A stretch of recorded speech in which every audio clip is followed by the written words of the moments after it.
내용은 별로 재미가 없습니다.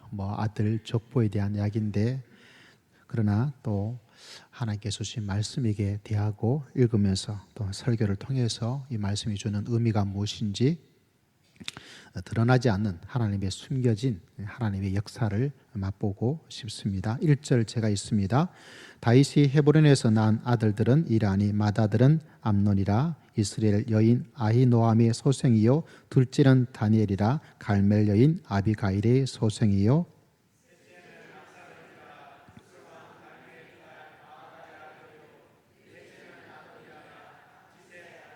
다섯째는 스바랴라 아비달의 소생이요 여섯째는 이드르암이라 다윗의 아내 에글라의 소생이니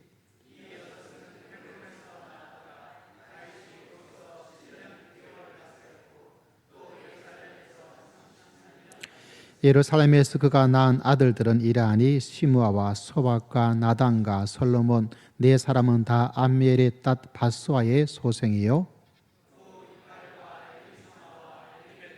노가와 네벡과 야비아와 다 다윗의 아들이요 그들의 누이는 다말이며 이외에 또 소실의 아들이 있었더라.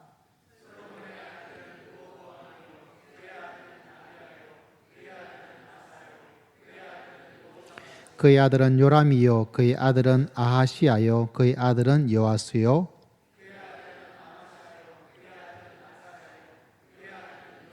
그의 아들은 아하스요 그의 아들은 히스기야요 그의 아들은 므낫세요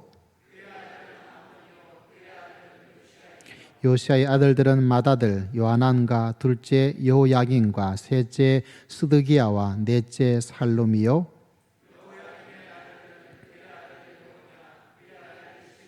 사로잡혀간 여고냐의 아들은 그의 아들 스알디엘과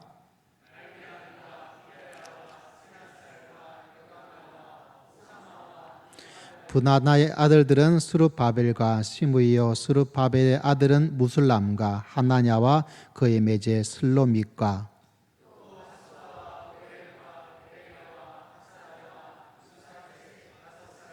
하나의 아들들은 블라다와 여사라요 또 르바다의 아들 아르난의 아들들 오바다의 아들들 스가냐의 아들들이니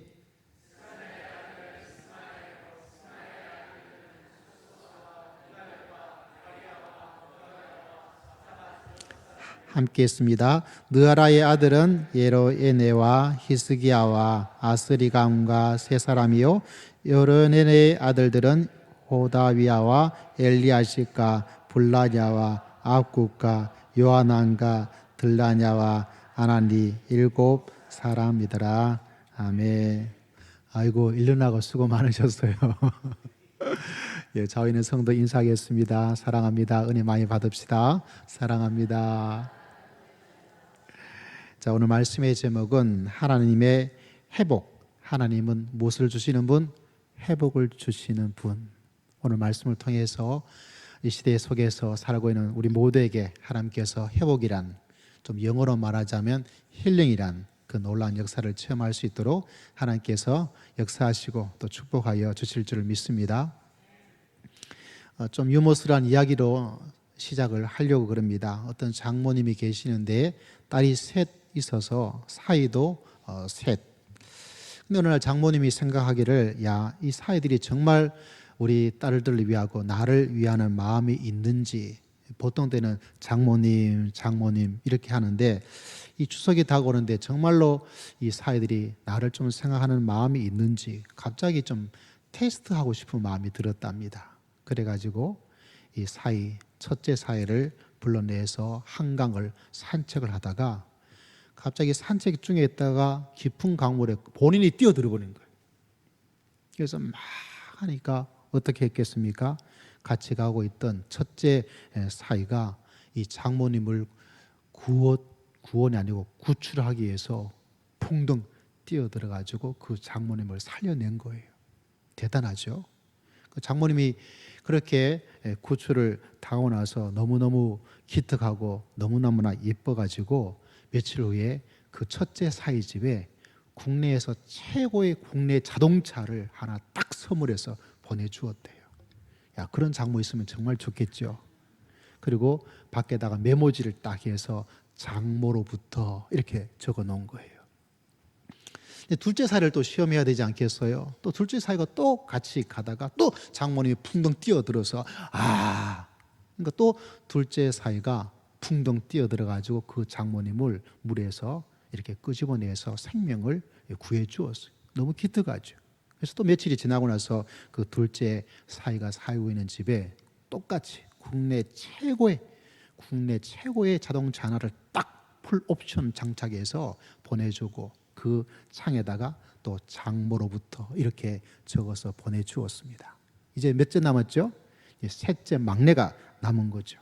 그 막내 사이를 데리고 또 같은 코스로 가서 또 이 장모님께서 풍덩 또 그냥 뛰어들게 된 거예요.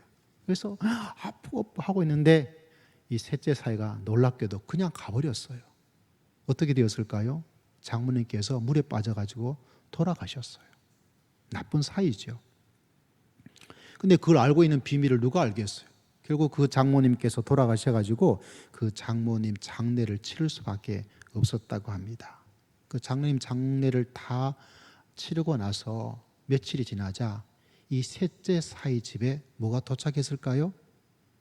국내 풀옵션 자동차가 아니라 우리가 흔히 말하는 외제 몇 배 더 비싼 외제 자동차가 풀옵션으로 차고 온 거예요.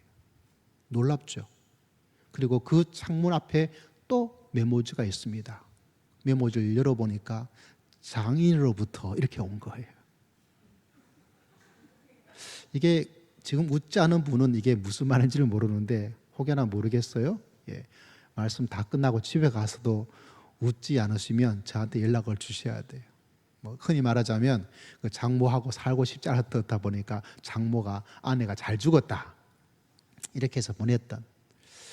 제가 왜 조금 유머스러운 이야기를 하느냐면 다른 것이 아니라 제가 어린 시절에 교회를 다니기 시작하면서 그리고 신학교 이때 있을 때에도 설교 중에서도 어떻게 해요? 뭐 좀 이렇게 유머한 이야기는 잘 나오지 않았어요. 근데 혹여나 부흥회 같은 경우에서만 조금 웃는 얘기. 근데 요사이는 또 이렇게 설교 시간에도 웃는 얘기들 또 조금 더 웃기는 웃음을 주는 어떤 그런 목사님들이 좀 더 부각이 되어지는 그런 시대를 맞이하고 있습니다. 왜 그럴까요? 다른 것이 아니라 이 시대가 웃음이 필요하고 기쁨이 필요하고 회복이 필요하고 힐링이 이런 것으로도 필요한 시대를 맞이하고 있기 때문이다. 이렇게 이야기를 하고 있습니다. 여러분 우리에게 참 힐링과 참 기쁨과 참 회복을 주시는 하나님을 만나고 그분과 더불어서 추석 명절을 잘 셀 수 있는 여러분 모두가 다 되시기를 주의 이름으로 축복합니다. 왜냐하면 이 시대에서 우리에게는 회복이 필요하고 힐링이 필요하고 진짜 웃음이 필요한 그런 시대를 우리 모두가 살고 있습니다. 여러분 역대기 3장 참 재미가 없어요. 뭐 저도 그냥 통독한다면 그냥 대충 확 하고 지나가 버릴 그런 장인데 역대기 3장이 말해주고 있는 것은 다른 것이 아니라 하나님께서는 무엇을 주시는 분이라고요? 회복을 주시는 분이다. 그 이야기가 이 족보 속에 담겨져 있습니다. 조금 더 설명을 해드리자면 우리가 읽었던 말씀 1절에서부터 9절까지는 다윗의 자녀들에 대한 이야기가 나오고 있습니다.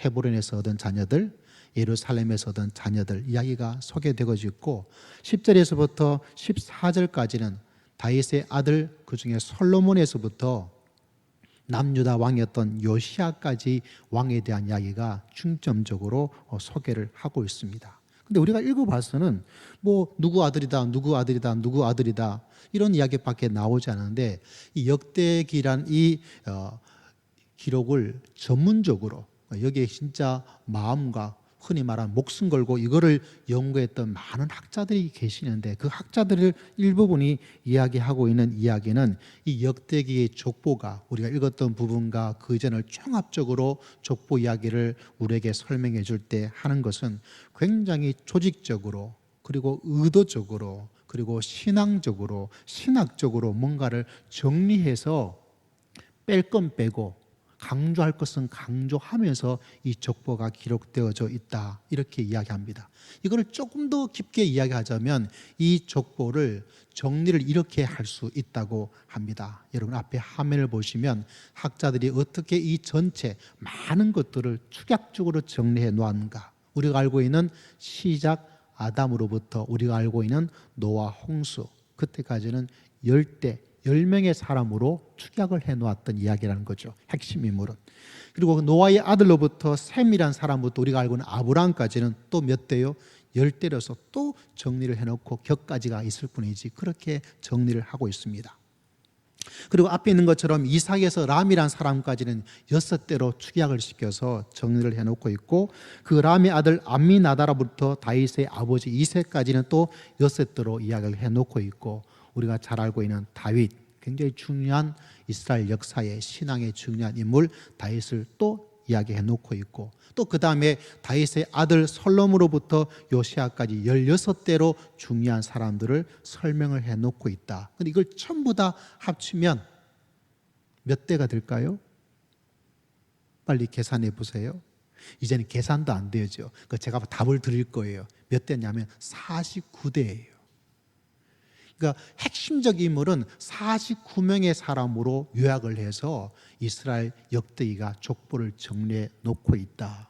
그래서 그 다음이 중요한데, 49 다음에 요시아 왕 다음의 이야기를 쭉 펼쳐져 있는데, 우리가 읽었던 말씀에 바라보면 어느 적 모습을 가지고 있느냐. 그 14절 이후에 요시아의 아들에 대한 많은 이야기가 나오고 있는데, 이게 바로 50에 해당되는 큰 덩어리에 대한 이야기라는 거예요. 여러분 왜 이렇게 이야기를 했느냐? 여러분 이스라엘 역사에 요시아 왕이 참 중요합니다. 왜 중요하냐면 요시아 왕이 실제로는 거의 마지막 왕이에요. 어떤 의미에서 마지막 왕이냐면 자주적 왕은 마지막이에요.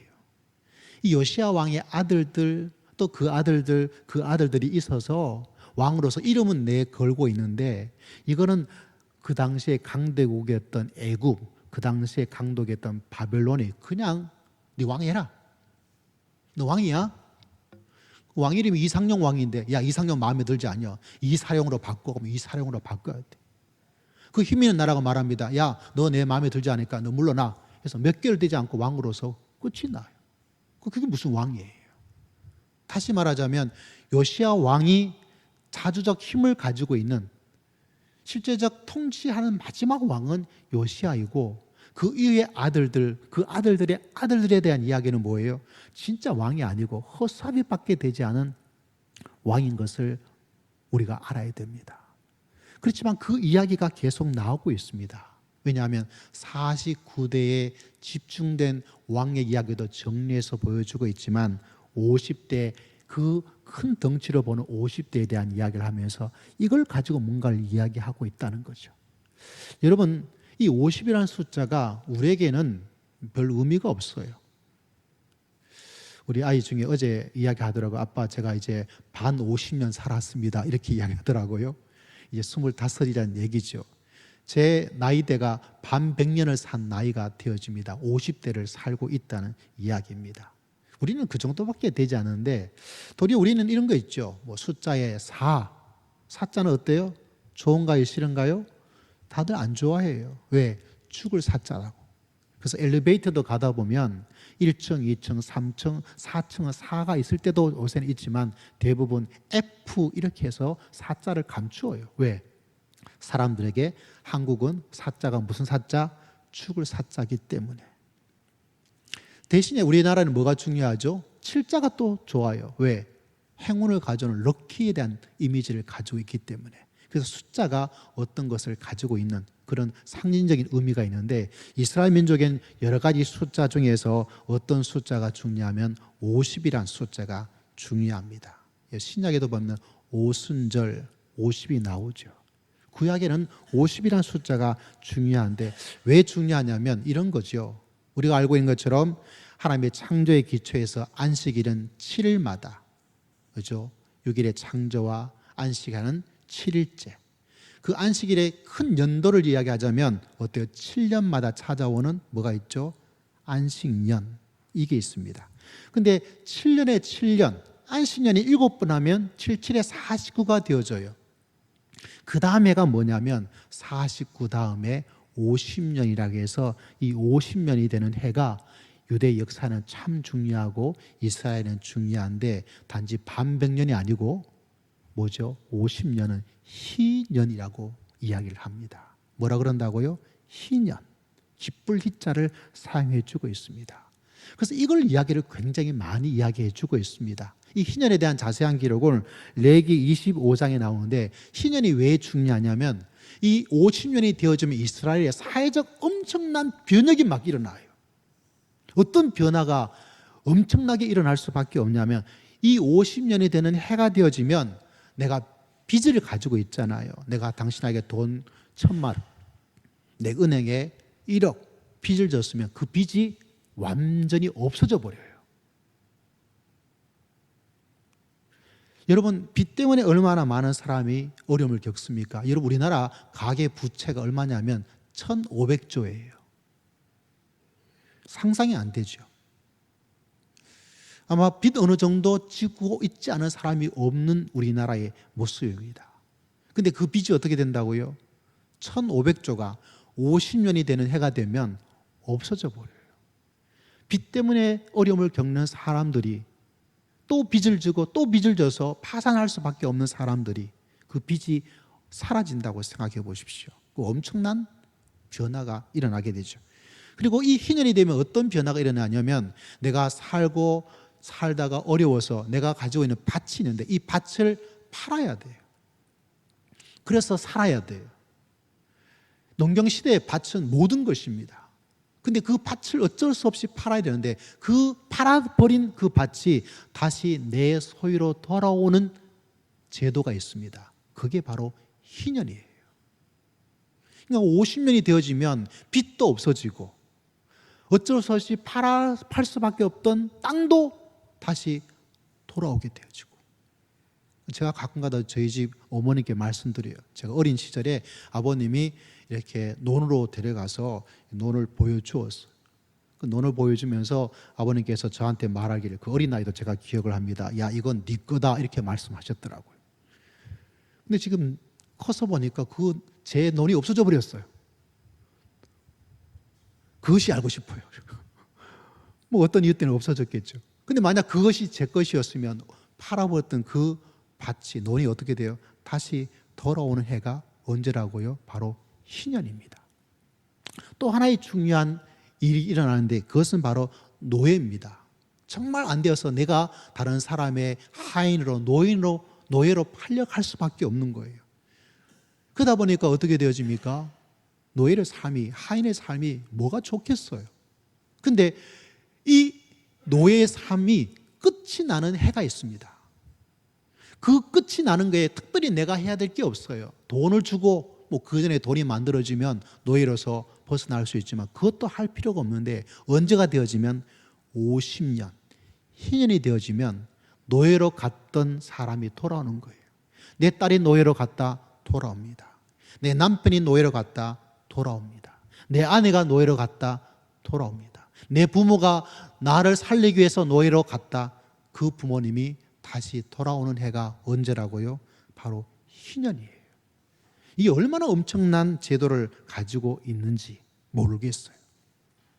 여러분, 지금 생각해도 마음이, 야, 정말 이랬으면, 이런 해가 있으면 우리나라도 이런 일이 일어났으면 좋겠다는 마음을 가지게 되는데 그 옛날 시대에서 이런 제도는 진짜 혁명스러운 거예요. 너무 창조적인 거예요. 너무 놀라운 거예요. 여러분, 생각해 보십시오. 노예들이 그 노예를 데리고 있으면 여러분, 이 노예는 하루라도 일을 더 시키는 것이 주인의 입장에서는 훨씬 더 이득이잖아요.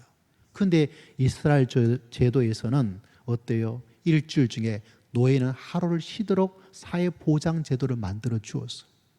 하루만이 아닙니다. 안식년이 되면 1년을 쉬어요. 희년이 되어지면 77에 49, 49년째가 바로 안식년이 되어지는데 안식년 더하기 50년째는 뭐죠? 희년이 되어지니까 몇 년을 쉬어요? 무려 2년을 쉬어요. 그 모든 변화의 일들을 하나님께서 만들 수 있도록 이스라엘 나라에 이런 독특한 생각할 수도 없는 엄청난 제도를 만들어 주었습니다. 다시 말하자면 내가 조금만 더 있으면 50년이 되는 그때에 그 땅을 내가 다시 찾을 수 있을 거야. 조금만 더 있으면 내가 빚을 갚을 수 없는데 이 1억이란 빚을 내가 완전히 탕감받을 수 있는 그날을, 그 해가 다가오고 있다. 조금만 더 있으면 내가 지금 이른 아침부터 늦은 저녁까지 진짜 우리나라 말로 뼈가 빠지게 일을 해야 되고 과로 사야 될지, 집에 돌아오면 누웠다가 일어나서 가기 바쁜 이런 직장 생활을 하고 있는데 1년만 더 있으면 어떤 일이 일어납니까? 1년짜리 장기 휴가가 보장되어지는 그 해가 다가오고 있는 거예요. 조금만 더 있으면, 희년된 50년이 다가오고 있으면 내 땅을 찾고 내 빚은 없어지고 내가 하루하루 살기 힘들어서 지쳐있는 내 마음과 내 육신을 그냥 편안히 쉴 수 있는. 저는 텔레비전 방송보다 저도 잠깐 외국에 있긴 있었지만 놀라운 것들은 동남아에 갔는데 방송 보니까 그 외국 사람이 와서 이런저런 얘기하는데, 아니면 유럽 쪽에 갔다가 또 남부 유럽에 가 있는데 외국인을 만나서 이런저런 얘기하는데 사람들이 말합니다. 너 어떻게 오게 되었냐? 나 휴가다. 휴가 얼마냐? 우리나라 휴가는 일주일, 잘해봤자 어쩌나 2주간 되는데 방송에 나오는 휴가의 이야기를 들어보면 어떤 사람은 나 3개월이다. 나 6개월이다. 기간이 굉장히 길어요.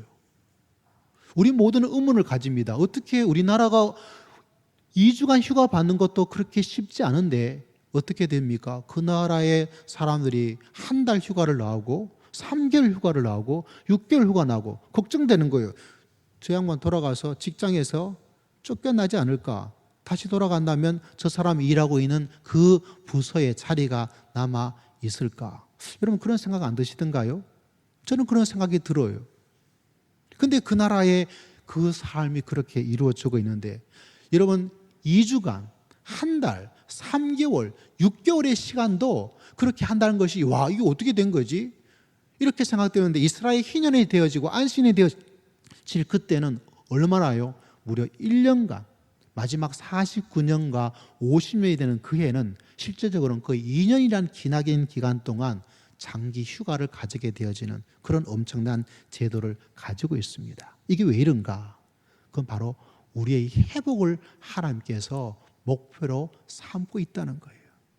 그래서 하나님의 세계 속에 들어오는 사람들이 이룰 가장 중요한 일들은 뭐냐? 그것은 바로 우리에게 하나님께 주시는 힐링이 있고 하나님께서 여러분에게 주시는 회복의 역사를 하나님께서 우리 모두에게 베풀어 주실 줄을 믿습니다. 그 이야기를 우리에게 계속 해주고 있는 거예요. 하나님께서 하나님의 세계 속에, 하나님의 나라 속에 믿음의 생활을 통해서 우리가 얻게 될 가장 중요한 것은 뭐냐? 우리의 삶 속에 이루어지는 회복의 역사. 하나님께서 우리를 회복시켜 주시고 힐링해 주시는 놀라운 은총을 하나님께서 우리 모두에게 허락하여 주실 줄을 믿습니다. 그 세계 속으로 들어오라는 거예요. 상처가 되어지는, 짓눌림이 있는, 과로사가 있는 수많은 어려움 속에 있는 사람들에게 우리가 이 땅에서 하나님의 힐링의 회복의 놀라운 은총을 맛보고 이 불완전하지만 그 속에서 하나님의 만져주심을 맛보고 이 완전한 회복은 우리 주님께서 재림하여 다시 오실 때 완벽하고 완전하고 영구적이고 영원한 하나님의 힐링을, 하나님의 회복을 하나님께서 우리에게 선물로 베풀어 주실 줄을 믿습니다. 그래서 이 희년이 가지고 있는 너무나 위대하고 독특한 것 때문에 많은 사람들이 연구를 해요. 그래서 어떤 책이 있냐면 희년이라는, 희년만 전문적으로 다룬 책이 있는데 그 책 속에 어떤 이야기가 있냐면 희년을 이렇게 이야기해 주고 있습니다. 가나안 땅에 하나님의 형상을 닮은 거룩한 나라를 세워 열방이 그 나라를 본받게 하는 것이 하나님의 뜻이다. 그렇다면 거룩한 나라는 어떤 나라인가? 그 나라의 모습이 방금 말씀드린 희년의 모습이라는 거예요. 다시 말하면 요새 말로 하면 지배 계급에 폭정이 없는 사회에 노예조차 1년간 휴가를 받을 수 있는 평등한 사회. 실제로 하나님께서 우리에게 이루고자 하는 하나님의 나라의 꿈이 뭐냐? 단지 우리 자신의 한 사람의 모습만이 아니라 이런 엄청난 모습을 가지고, 이런 사회의 모습을 가지고, 이것을 이루신 하나님과 더불어서 믿음의 길을 걸어갈 수 있도록 하나님께서 우리를 부르시고 우리와 함께 하시고 우리에게 역사하여 주신 줄을 믿습니다. 더군다나 더 놀라운 하나님의 의도는 뭐냐면 이 희년 제도를 모든 백성이 다 알 수 있도록 날마다 가르치라는 거예요. 다시 말하자면 알지 못해서 손해볼 때도 참 많이 있어요. 저 사람은 알아서 야금야금 잘 찾아 먹는데 나는 그걸 알지 못해서 손해를 볼 때가 많이 있습니다. 하나님께서는 그런 일들도 일어나지 않도록 이 희년의 제도가 언제 있다.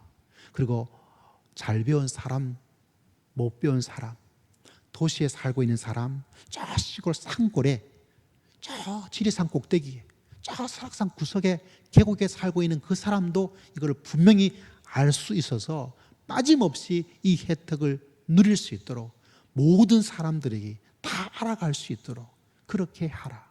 여러분, 요새 재난이 일어나면 어떻습니까? 핸드폰에 뭐가 오죠? 재난 문자가 와요. 이번에 태풍이 있었죠? 경기 북부 지역에 태풍이 어떻게 되고 바람이 어떻게 되니까 주의하십시오. 모든 사람이 알 수 있도록 그렇게 정보를 주는 거예요. 조심하라고. 여러분, 옛날에는 핸드폰도 없어요. 다 말로 이야기해야 됩니다. 그러다 보니까 어떤 사람은 미리 알아서 챙겨 먹는 사람이 있고 어떤 사람은 몰라가지고 자기한테 주어진 혜택을 받아먹지 못하는 사람도 생기고, 지금도 동일합니다. 지금도 이 정보화 시대를 살고 있지만 어떤 사람은 그 정보를 너무 잘 알아요. 그 찾아가서 다 먹어요. 어떤 사람은 그게 있는 줄도 모르고 어려움을 겪는 사람 지금도 있습니다. 이 발달된 시대 속에도 하나님께서는 그 놀라운 것들을, 그 잘못된 모습을 아시고 이 희년의 막대한 어떤 사회적 모습을, 이 기쁨의 소식을 모두가 다 알아갈 수 있도록 날마다 가르치고 가르치라. 왜? 하나님께서는 이렇게 모든 사람들이 하나님께서 주시는 이 회복을 맛보면서 살아갈 수 있도록, 그게 바로 하나님의 마음인 거예요. 여러분, 예수 그리스도 안에서 이 회복을 누리고 맛보면서 우리 인생을 살고 추석을 보낼 수 있는 여러분 모두가 다 되시기를 주의 이름으로 축복합니다. 다시 말하자면 복음이란 무엇인가? 더 좋은 것은 바로 기쁨의 해, 희년이 가지고 있는 내용입니다. 사회적 복음이 일어나게 되어지고, 빚이 없어지는 경제적 복음이 일어나게 되어지고, 노예조차 어때요? 계층적인 복음이 일어나서 계층의 사다리를 뚫고 올라가기가 점점 어려워지는 이 시대 속에서 모든 사람이 그 계층의 사다리를 다 혜택을 누리고 살아갈 수 있도록 하나님께서는 우리에게 그런 회복의 설계를, 그런 회복의 계획을, 그런 회복의 은총을 맛볼 수 있도록 하나님께서 역사해 주셨습니다. 여러분 아십니까? 예수님께서 이 땅에 사시고 초대교회라는 교회가 이루어졌죠. 초대교회 보면 예수님 이후에 이 초대교회는 많은 핍박을 받아요. 박해를 받습니다. 힘들어요. 그 무리에서 쫓겨나서 흔히 말하는 회사 생활도 할 수 없고 같이 살 수도 없어요. 그런데 참 이상한 것은 이 엄청난 핍박과 박해 속에도 교회와 성도들이 자꾸 늘어나는 거예요. 참 희한하죠.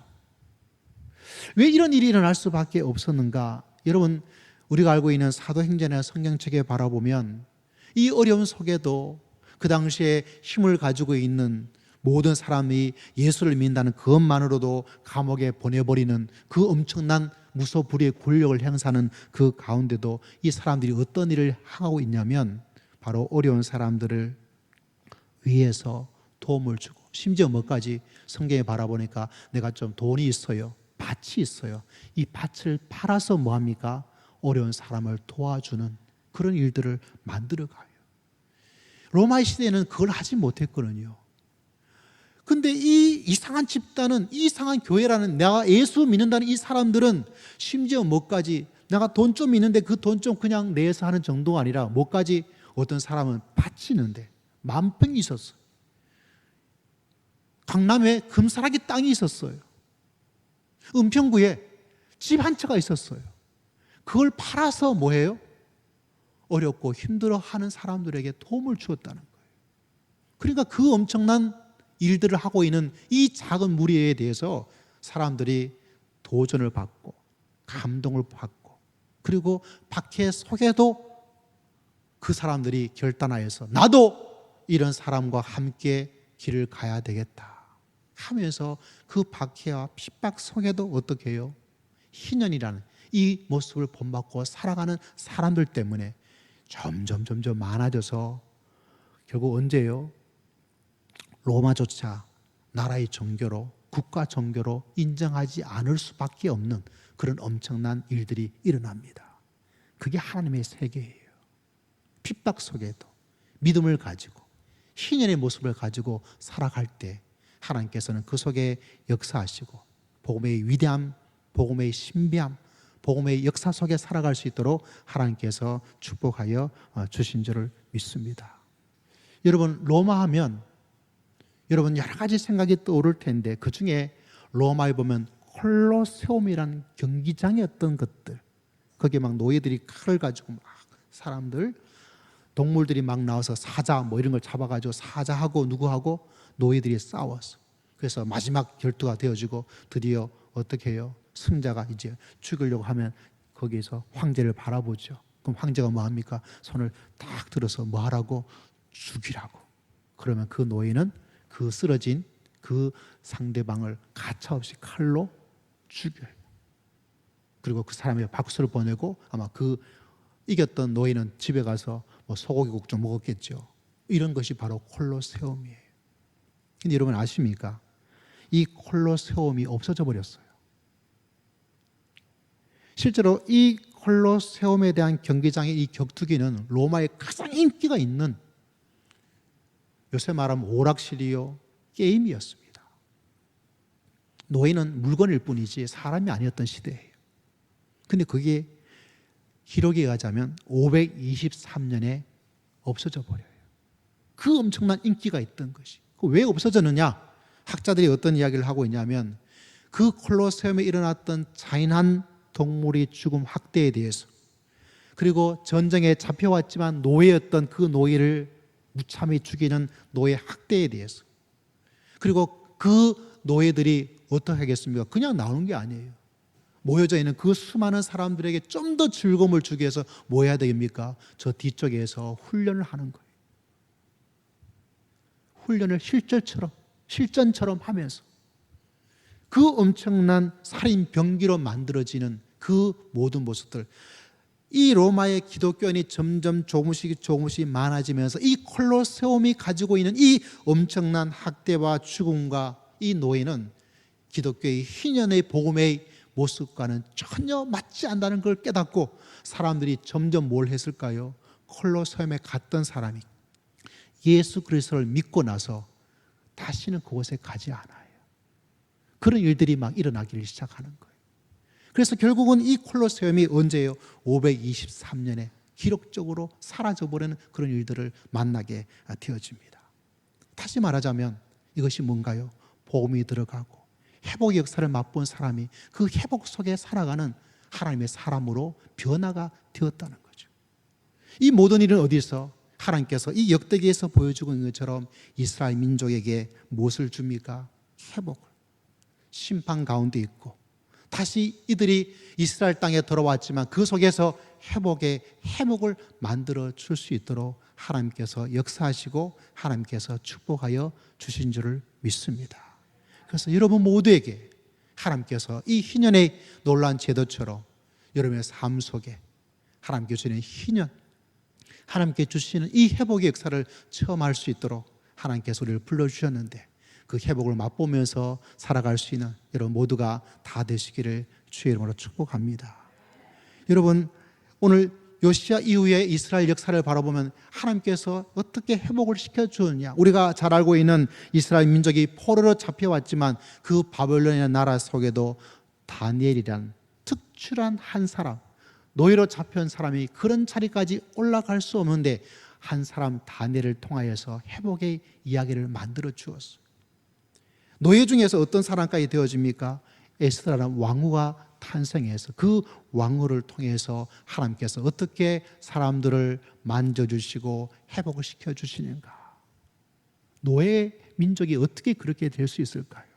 우리가 알고 있는 것처럼 민족이 말살된 어려운 가운데 있었지만 하나님의 특별한 도우심과 보호하심으로 말살되지 않고 어떻게 되었습니까?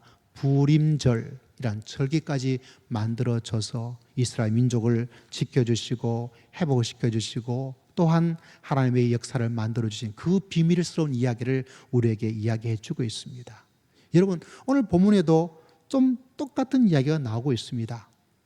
누구의 아들, 누구의 아들, 누구 아들 이야기하는데 이 역대기 저자는 우리에게 많은 이야기 속에서 회복에 관련된 사람들의 이름을 우리에게 말해주고 있습니다. 예를 들자면 어떤 것이냐면 19절을 보면 이런 구절이 나오고 있는 것을 바라보게 됩니다. 19절 말씀을 바라보면 이런 구절이 있는 것을 발견하게 되죠. 19절 같이 한번 읽어보겠습니다. 시작.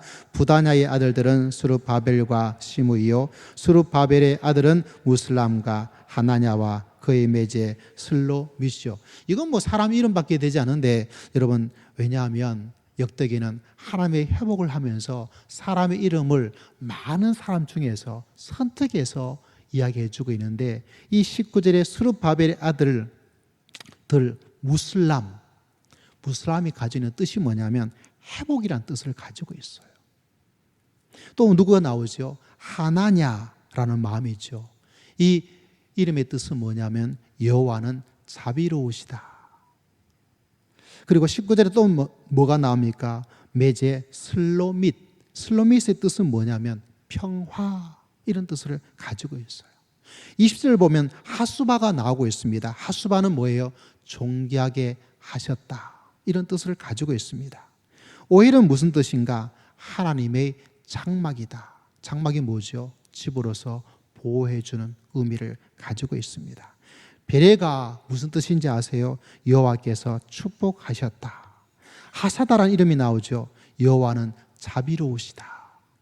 다시 말하자면 하나님께서 이 이스라엘 민족이 나라가 멸망한 이후에 하나님께서 그의 자손들을 어떻게 해주었다는 거죠? 그 이름을 통해서 하나님께서 희년처럼 회복의 일들을 계속해서 해주고 계시다. 여러분, 우리 추석도 회복의 시간입니다. 하나님은 우리에게 뭘 주십니까? 회복을 주시는 거예요. 무너져 있다고 하더라도, 힘들다 하더라도, 실패했다 하더라도 하나님께 주시는 회복의 은혜 가운데 여러분 모두가 다 거하시기를 주의 이름으로 축복합니다. 예수님이 누구신지 아십니까? 여러분, 거의 마지막 말씀을 여러분에게 드리는 것은 예수님은 희년을 가져다 주시는 분이세요. 그래서 누가복음에 보면 이런 성경 구절을 발견하게 되어집니다. 우리가 잘 아는 성경 구절 가운데 하나죠. 누가복음 4장에 보면 주의 성령이 내게 임하셨으니 이는 가난한 자에게 복음을 전하게 하시려고 내게 기름을 부으시고 나를 보내사 포로된 자에게 자유를, 눈먼 자에게 다시 보게 함을 전파하며 눌린 자를 자유롭게 하고 주의 은혜의 해를 전파하게 하려 하십니다. 주의 은혜의 해가 뭐냐면 희년이에요. 단지 우리가 알기 쉽게 주의 은혜의 해. 다시 말하자면 예수님께서 이곳에 오셔서 우리에게 인생의 참 자유를, 우리 인생의 기쁨의 희년을, 은혜를 우리에게 주기 위해 한다는 거죠. 그래서 여러분, 예수 그리스도를 만나는 사람들마다 무엇이 있습니까? 참 자유를 맛보게 되는 거예요. 여러분, 우리 속에 자유가 필요합니다. 여러분에게 하나님의 자유가, 하나님이 주시는 그 자유를 맛보기를 주의 이름으로 축복합니다. 뭔가 다 얽매여 살고 있고 짓눌려 살고 있는 상처된 이 세상 속에서 예수 그리스도 안에 들어가면 들어갈수록, 하나님을 만나는 만남 속에 들어가면 들어갈수록 우리에게 가져다 주는 것은 바로 힐링과 자유와 회복이에요. 그래서 그분이 주시는 그 놀라운 것은 추석의 잔치에서 주시는 여러 가지 음식을 먹는 그 기쁨보다, 그 맛보다 더 놀라운 것들을 맛볼 수 있도록 하나님께서 역사하여 주셨습니다. 여러분 모두가 이 주님이 주시는 이 역대기가 말해주고 있는 그 희년, 그 기쁨, 그 자유의 모두가 온전히 거하시기를 주의 이름으로 축복합니다. 여러분, 빚이 있다면 주님의 은혜로 빚도 다 갚는 하나님의 축복을 가지는 여러분 되시기를 주의 이름으로 축복합니다. 인간의 연약함 속에서, 육신의 연약함 속에서 예수님 그리스도께서 오셔서 수많은 병자를 치료해 주셔서 그 자유를 누리며 살아갈 수 있도록 역사해 주신 것처럼 그런 하나님의 자유를 맛볼 수 있는 여러분 모두가 되시기를 주의 이름으로 축복합니다.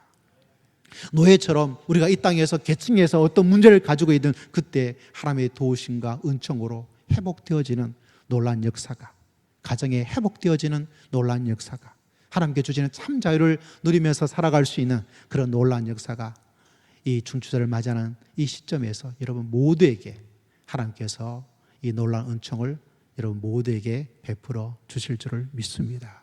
그러므로 그 주님을 만나야 되고 그 주님을 붙잡아야 되고 그 주님을 사랑하고 그 주님께 나와야 되는 거예요. 우리의 마음을 온전히 열고. 가장 안타까운 것이 뭐가 있겠습니까? 음식은 차려져 있는데 음식을 먹지 못하는 안타까움. 하나님의 회복의 치유에, 하나님의 힐링에, 하나님의 자유가 바로 우리 곁에 있는데 어떤 사람은 그것을 맛보지 못한다면 그만큼 손해고 그만큼 안타까운 일이 어디 있겠습니까? 여러분 모두에게 하나님께 주시는 이 희년과 자유와 회복의 은혜를 하나님께서 맛볼 수 있도록 상을 마련해 주었어요. 그 주님을 붙잡고 그 주님을 영접하고 그 주님과 더불어서 살아갈 때 주님이 주시는 이 아름다운 잔치의 회복의 잔치를, 힐링의 잔치를, 하나님이 주시는 기쁨의 잔치를 여러분 모두가 맛보면서 주님을 더불어 살아갈 수 있는 아름다운 한 주간 모두가 다 되시기를 살아계신 주의 이름으로 축복합니다. 주의 이름으로 축복합니다. 기쁨이 넘치기를 주의 이름으로 축복합니다. 회복되시기를 주의 이름으로 축복합니다. 하나님이 주시는 희년의 그 모든 것을 다 체험하는 하나님의 귀한 백성 되시기를 주의 이름으로 축복합니다.